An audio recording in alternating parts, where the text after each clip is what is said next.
तो कैसे हैं दोस्तों आप सभी? मुझे पूरा उम्मीद है आप बहुत खुश और बहुत अच्छे होंगे। तो दोस्तों आज हम बात करेंगे भगवान शिव शंकर जी के अंश के बारे में जिसका नाम अंधक था।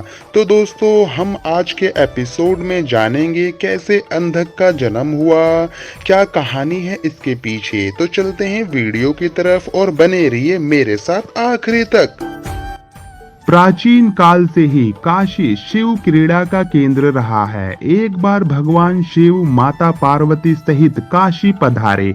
वे कुछ दिन काशी में रुके, तत्पश्चात मंदरांचल पर चले गए। मंदरांचल पर शीतल मंद शमीर बह रही थी। शिव बड़ी तन्मयता से प्रकृति की छटा देखने लगे। तभी एकाएक पीछे से आकर माता पार्वती ने परिहास पूर्वक उनके दोनों नेत्र बंद कर दिए। पार्वती के हाथों के पसीने और शिव के चेहरे के तेज से शिव के नेत्रों के कोर से पानी टपक गया और उससे एक कराल मुख भयंकर क्रोधी अंधा और कृष्ण वर्ण का बालक पैदा हो गया। वह पैदा होते ही चिल्लाने और नाचने लगा और बार बार अपनी जीभ निकालकर डरावनी चेष्टाएं करने लगा। यह देख माता पार्वती भयभीत हो गई। उन्होंने शिव से उस विकराल बालक के विषय में पूछा तो भगवान शिव ने बताया कि वह उन्हीं का ही पुत्र है जो नेत्रों से पानी बहकर गिरने के कारण उत्पन्न हो गया है। पार्वती ने उसके पालन पोषण का दायित्व अपनी सखी को सौंप दिया और वह बालक उनकी सखी द्वारा पोषित होने लगा। पार्वती जी ने उसका नाम अंधक रखा। इसी बीच हिरण्यकशिपु का भाई हिरण्याक्ष शिव की तपस्या में लीन था। उसकी तपस्या से प्रसन्न होकर भगवान शंकर प्रकट हुए और उन्होंने उससे वर मांगने को कहा। उठो पुत्र, मैं तुम्हारे तप से प्रसन्न हूँ, बोलो क्या वर मांगते हो। हिरण्याक्ष बोला, भगवान मुझे एक पुत्र की कामना है। मेरे भाई के तो 4 पुत्र हैं, किंतु मेरी पत्नी की गोद खाली है। कृपया मुझे पुत्र प्राप्ति का वरदान दें। भगवान शिव शंकर बोले, तुम्हारे भाग्य में पुत्र प्राप्ति का योग्य नहीं है दैत्यराज, लेकिन मैं तुम्हें अपना पुत्र दे सकता हूँ। वह अंधा है परंतु बलशाली है, भविष्य में वह महाबलवान पुरुष बनेगा। यह कहकर शिव ने अंधक को हिरण्याक्ष के हाथों में दे दिया। हिरण्याक्ष अंधक को लेकर खुशी खुशी अपने राज्य लौट गया। अंधक राज्य महल में बड़ा होने लगा। तभी देवासुर संग्राम छिड़ गया और भगवान विष्णु द्वारा हिरण्याक्ष मारा गया। हिरण्याक्ष का बड़ा भाई हिरण्यकशिपु छिपकर भाग निकला। हिरण्याक्ष के मरने के बाद राजमहल में अंधक की अपेक्षा होने लगी। उसके अन्य चचेरे भाई और सगे संबंधी उसे चिढ़ाने लगे। इससे अंधक दुखी रहने लगा। एक दिन उसके व्यवहार से तंग आकर वह तपस्या करने निकल पड़ा और एक निर्जन वन में पहुंचकर ब्रह्मा जी की साधना में लीन हो गया। तप करते हुए उसे कई वर्ष बीत गए। उसके तप से प्रसन्न होकर ब्रह्मा जी प्रकट हुए और उससे वर मांगने को कहा। अंधक ब्रह्मा जी के चरणों में गिरकर बोला, पितामह मुझे ऐसा वर दीजिए कि मेरा अपमान करने वाले मेरे सभी भाई मेरी दास्ता करें, मेरे दिव्य नेत्र हो जाएं, मेरी किसी के द्वारा मृत्यु ना हो। यह सुनकर ब्रह्मा जी बोले, और सब तो ठीक है वत्स, तुम्हारे नेत्र दिव्य हो जाएंगे, तुम्हारे सारे भाई भी तुम्हारी दास्ता स्वीकार कर लेंगे, किंतु तुम मनुष्य हो और काल चक्र का नियम है कि कोई भी मनुष्य मृत्यु से अछूता नहीं रह सकता। अंधक बोला, तो फिर ऐसा ही वरदान दीजिए कि मेरे शरीर से निकले रक्त की एक एक बूंद से मेरे जैसे पराक्रमी वीर उत्पन्न हो जाएं। ब्रह्मा जी बोले, ठीक है, मैं तुम्हें यह वरदान देता हूँ, साथ ही यह भी वरदान देता हूँ कि तुम्हारी मृत्यु विष्णु तथा शिव के द्वारा नहीं होगी। अंधक को वरदान देकर ब्रह्मा जी अंतर्ध्यान हो गए और अंधक वरदान पाकर एकदम सुपुष्ट एवं नेत्रवान पुरुष बन गया। वह वापस दैत्यपुरी लौट आया। वरदान प्राप्त करके वह बेहद कामुक हो गया। उसके अत्याचार से नाग, यक्ष तथा देव, गंधर्व सभी दुखी रहने लगे।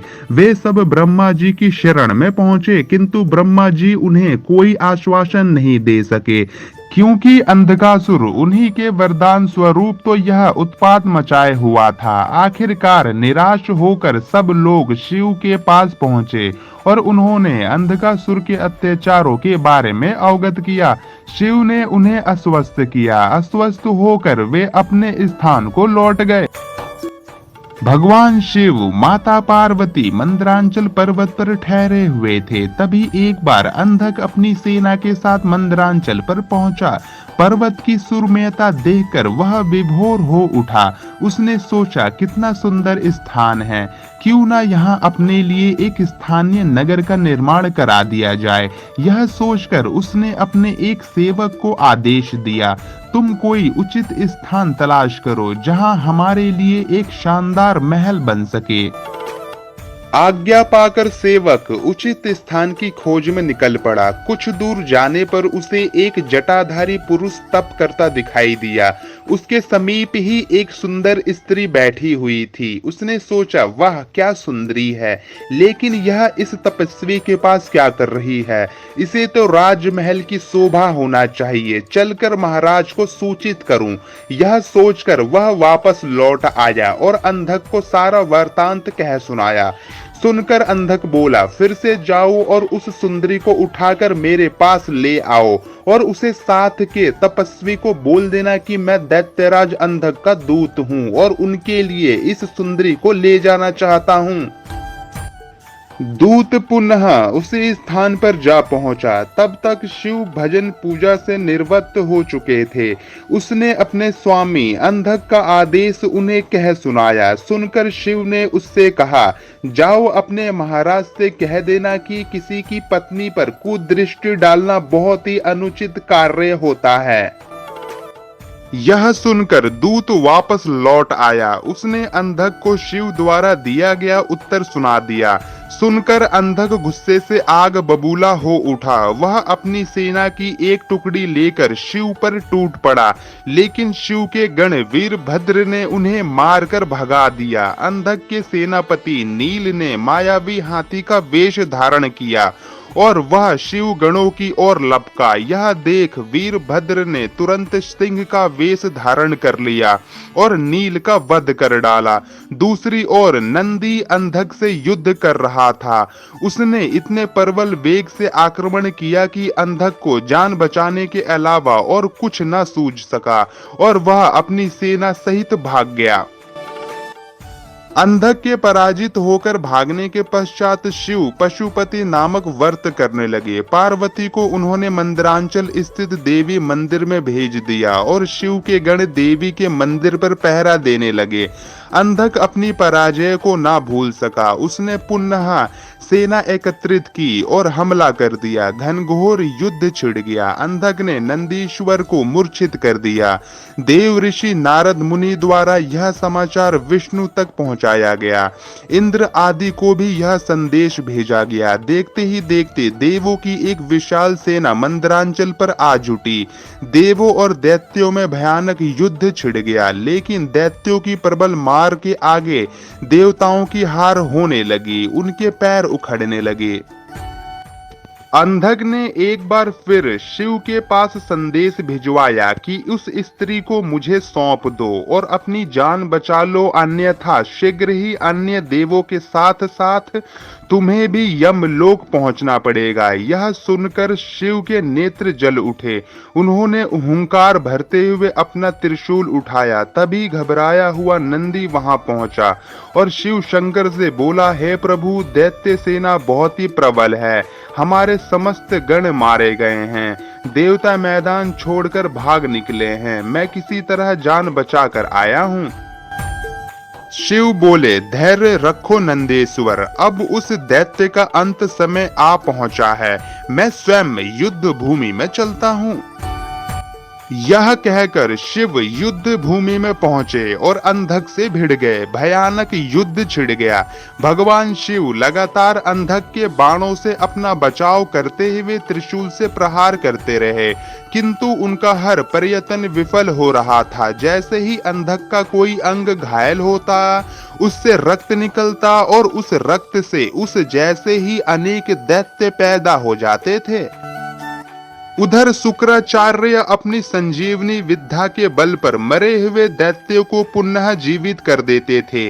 फलस्वरूप शिव के चारों ओर दैत्यों की एक विशाल सेना खड़ी हो गई। शिव ने अपने गणों को आदेश दिया कि शुक्राचार्य को बांधकर यहाँ ले आएं, ताकि वे दैत्यों को पुनः जीवित ना कर सके। गण शुक्राचार्य को बांधकर ले आए और उन्होंने शिव के सम्मुख खड़ा कर दिया। फिर भगवान शिव ने विराट रूप धारण किया। उनका मुंह खुला और देखते ही देखते उन्होंने शुक्राचार्य को निगल लिया। इससे शिवगण का उत्साह दुगुना हो गया।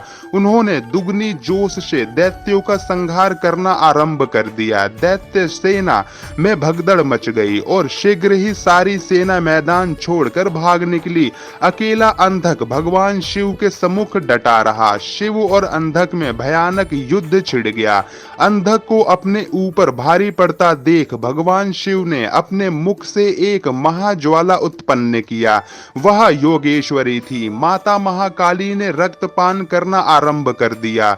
भगवान शिव त्रिशूल चलाते अंधक के शरीर से रक्त फूटता और माता काली रक्त को जमीन पर गिरने से पहले ही पान कर जाती।